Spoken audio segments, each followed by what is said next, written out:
এক দেশে জন্ম, অন্য দেশে পুরো জীবন পার, এ এক নির্মম ভাগ্যের গল্প। শৈশবে পাচার হওয়া ৭ বাংলাদেশি নারী শেষ বয়সে ফিরলেন নিজ মাতৃভূমিতে। অর্থের তাগিদে, কাজের প্রলোভনে, দুষ্ট চক্রের প্ররোচনায় যারা গোটা এক জীবন পার করেছেন স্বজনবিহীন। শুক্রবার ভোরে শাহজালাল আন্তর্জাতিক বিমানবন্দরে বিমান বাংলাদেশের একটি ফ্লাইটে দেশে ফেরেন সকলে। কেউ ৩০ বছর, কেউ ৪০, কেউ বা এরও বেশি সময় পর স্বজনদের কাছে পেয়ে আবেগ আপ্লুত হয়ে পড়েন। জানান, দেশে ফেরার তীব্র আকাঙ্ক্ষা থাকলেও বিভিন্ন অত্যাচার, নির্যাতন সহ্য করে পাচারকারীদের ফাঁদ থেকে বের হয়ে সকলেই থিতু হয়েছেন পাকিস্তানে। ছিল পাসপোর্ট না থাকা বা ভিসা জটিলতা সহ বিভিন্ন বাধা।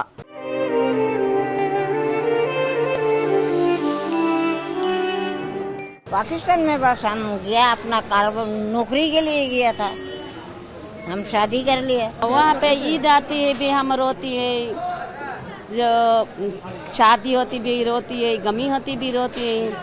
हम लोग हमारा भी अपनों मिले है तो हम कितनी खुश हो जाए। প্রায় অর্ধ শতাব্দীর অপেক্ষার অবসান হয় বাংলাদেশি ৩ ব্যক্তির স্ব-উদ্যোগে গঠিত মানবাধিকার সংগঠন খোঁজের সহায়তায়। এছাড়াও এই নারীদের পাশে ছিলেন পাকিস্তানের মানবাধিকার কর্মী অলিউল্লাহ মারুফ।